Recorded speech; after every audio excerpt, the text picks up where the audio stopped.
Packing for a trip can be super overwhelming, but it doesn't have to be. I want to help by sharing all of our travel packing secrets. In this video, I'll share how we pack for all of our trips and our must-know packing tips, whether that's an international adventure or a weekend getaway. Hi, I'm Sydney. My husband Caleb and I have traveled to over 28 countries and visited 47 of the US states and have lived out of a suitcase or out of our truck full-time traveling for over 2 years. All that being said is I have packing down to a science. Also, I wanted to share that Caleb isn't gonna be in this video because he hates packing.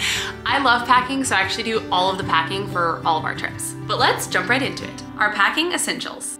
The first thing I wanted to do is share the essentials that we pack for all of our trips with. The only exception being if it's a camping trip or a long road trip in our truck, then we typically pack in a duffel bag. Also, really quick, I wanted to mention that I will be linking all of the products and travel things that I mentioned in this video in the description below, so be sure to check that out. Okay, so first I wanted to start with the suitcase. We use this away suitcase. It's the checked luggage size, and it has been everywhere with us. And I also have the carry-on size as well. I would say most of the time we're traveling, we check our bags, just because we get free checked bags with a lot of the airlines that we use because of our status with them. But really anything over a week, we definitely check a bag. When we have to, we do pack in carry-ons. We can do it, but checked bags are obviously easier, and knock on wood, we've never lost a bag yet. So we have no issues with checking bags. That being said, if you are a carry-on only traveler, all of these tips can be applied to carry-on bags. We just typically check a bag, like I've mentioned. So something that I love about this away suitcase is that it opens up and is kind of like a big pit that you can fit all of your things in. So typically on this side, we put all of our clothes that can be tightened down, and this side we put some of our bigger, bulkier items that can't be squished down, like shoes, like there's no point. So anyways, we love that it's kind of this big pit, which is also a reason why our next item comes in super handy. The next thing we use is packing cubes. I absolutely love them. Caleb and I have honestly way too many to count. These are just honestly super affordable, cheap ones from Amazon, but I know that there's a lot of places that offer them. We love packing cubes because they organize our suitcase, and they also help us fit more stuff into our suitcase because you can really jam a lot of clothing into these cubes. For traveling internationally, we bring this power strip that is both a converter and an adapter. It also works on hair appliances and electronics, which is honestly kind of hard to find. A lot of them work specifically for hair products or don't. And it has a ton of different cubes that it comes with that you can use for, you know, all the different countries. They're kind of all like cubed in this little bag. So depending on which country we go to, we just bring the one that matches for that country. Another thing that I really love about it is that it has a lot of different outlets. So you can do USB, USB-C, and then also like the US prong, 3-prong, which is perfect because we can charge multiple devices at once, which is super helpful if there's only one outlet in the hotel. This is seriously our favorite adapter and converter that we've ever had. I've tried a ton of different ones. But one thing that you definitely want to keep in mind is to make sure it is a converter and an adapter. Otherwise, if you're trying to curl your hair, you could honestly fry your product or fry your hair because it won't be converting the electricity from that country into the product that your country is based out of, which for this video is US. Our last packing essential is this luggage scale. It is also from Amazon, and it has saved us so many times, I cannot tell you. Sometimes I am too efficient of a packer, and this bad boy will fit a lot of stuff. So, you know, you need to keep it under 50 pounds if you're gonna check it and don't wanna pay the baggage fees. So I have literally packed this to be 70 pounds. Yeah, so needless to say, after I pack, I always use this luggage scale, and you just kind of like, I'll show it later in the video, but you attach it to the suitcase, and it can tell you how much your suitcase weighs, which is useful for a few reasons. Obviously, if you are overweight, you're not finding out for the first time while you're standing at the airport counter and you have to figure out what the heck to do, or if you're gonna rearrange your bag, or if you literally need to just pay the overweight baggage fee. Also, this helps because if it is overweight, I can reassess while I'm at home and figure out what maybe I can take out, if there's any heavy clothing items or shoes that I want to put into my backpack or decide to wear instead.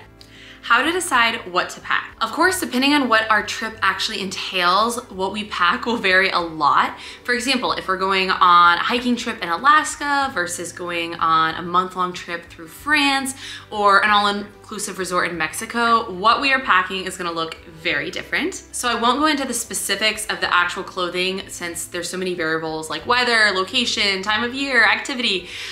So I'm gonna spare you guys on that since that's super variable and depends on obviously where you're going and what you are doing, but all of the basic principles and outlines will stay the same, and I use this method no matter where we are going or how long. The first thing I do when I start to pack is look at my closet and pull out all the clothing that initially catches my eye for the trip and what I might want to wear. Then I throw it all down on our bed and start styling the items to see what kind of goes together for what we have planned. Next, I will actually try on all of my outfits and decide what I actually want to bring. The next step is kind of crazy, but I will then write down in our travel itinerary spreadsheet all of what I'm going to wear each day so that it's super easy. This helps me in a few ways. One, I'm only bringing the actual clothing items that I will wear versus just throwing a bunch of clothes in I think are cute and I might wear in the suitcase. Second, it helps me to see obviously what items I'm going to wear. So if I've laid out a bunch of outfits and I'm realizing that, you know, a lot of the jeans I'm wearing a few times, jackets I'm wearing a few times, but then there's this one jacket I have laid out that I'm literally only wearing one day for a 2-week trip, then typically I'll just rearrange the outfits so that I'm not bringing that extra clothing item literally for one use. I really try to bring a lot of items that I can rewear and mismatch together that it looks like a new outfit even though I may have already worn all of the pieces already on that trip. The third thing it does is it's super easy to get ready when we're traveling. Every morning I don't have to wake up and think about, oh my gosh, what am I gonna wear and waste all this time trying to figure out an outfit. If you're like me, it takes me a long time to figure out what to wear. So I'd rather do that before the trip. So all I have to do is just wake up, get dressed, and get out the door and start exploring.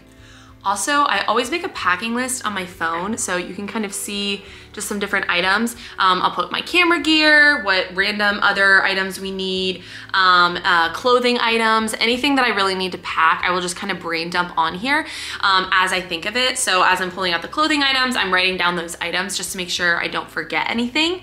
But I'm a big list girl, so I love a good packing list on the phone. But I cannot tell you how many times I've thought I was done packing and then I look at my list and I'm like, oh my God, I forgot something that's like super important, like our passports, literally, that happened.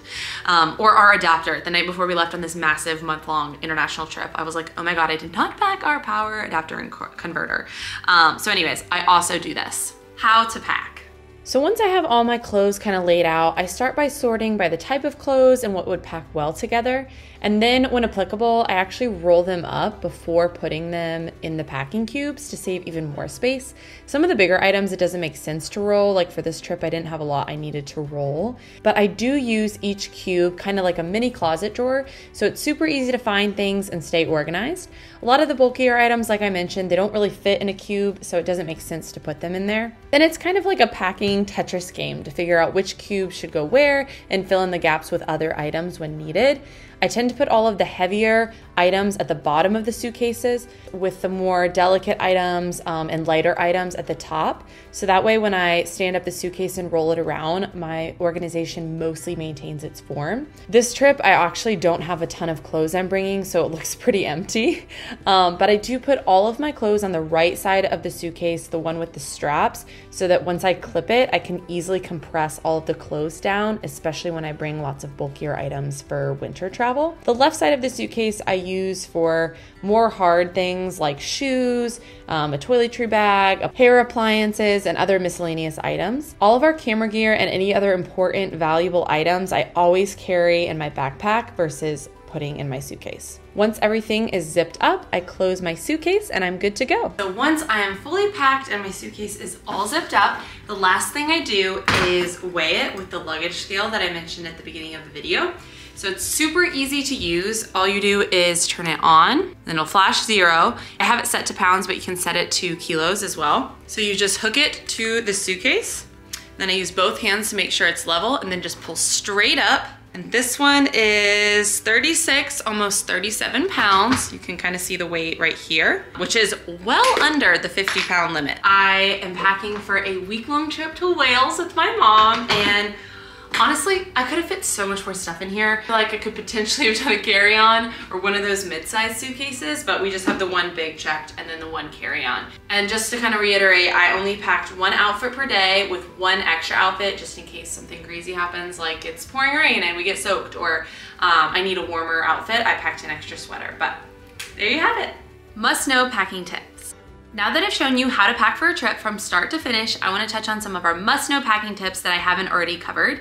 Some of these might sound a little obvious, so just bear with me if you are a seasoned traveler and these are things that you already do. Some people might not know them. Tip number 1, check the weather. I cannot tell you how many times we have had unseasonable weather. So we're going in the summer and it's unseasonably cold, or we're going in the winter and it's unseasonably warm. Like, we literally just got back from a trip from Norway that's typically in the negatives. There's feet of snow on the ground and it was literally like 35 and there was no snow. So we always check the weather to make sure we can plan accordingly, whether that's for unseasonably warm or hot weather and or for rain. Tip number 2, bring at least one pair of comfortable shoes, preferably shoes that are already broken in. I promise you, you don't want to wear new shoes for the first time ever on a trip because you will get blisters. I tend to bring shoes that are only practical. Obviously, try to be a little stylish, but I don't wear new shoes every day. I typically wear like 1 to 2 pairs every time we travel. Tip number 3, wear your heaviest shoes and or coat on the plane or in some sort of backpack that you carry on with you. That will save you a ton of weight in your checked bag and the potential to go overweight and allow you to pack a lot more items in your suitcase. Tip number 4, pack your toiletries in your backpack or some sort of carry-on that you're bringing on. Obviously, you need to keep in mind that all of the liquid items need to be less than 3 ounces in order to go in your carry-on. So if you have a larger item than that, obviously it'll need to go in your checked, but that's always my preference, is to keep my toiletries and makeup in my carry-on.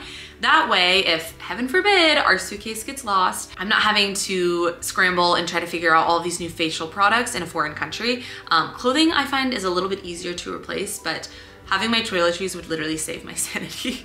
Tip number 5, it is a little bit less about packing itself and more about the traveling, but get TSA pre-check and global entry. I promise you it is worth it. It has saved us so much time and general headaches when traveling that it is literally worth every single penny, and it shocks me that there are people that travel and they do not have it. It is so worth it. I really hope you enjoyed this video and it gave you some helpful tips to help you pack for your next trip, whether that's a weekend getaway or an international adventure. If you have any questions or is there anything I didn't cover that you want to know more about, feel free to drop it in the comments below and I would love to help. And lastly, if you enjoyed this video, be sure to hit that like button and subscribe to our channel to stay up to date on all of our latest adventures and other helpful travel related videos. Thanks for watching.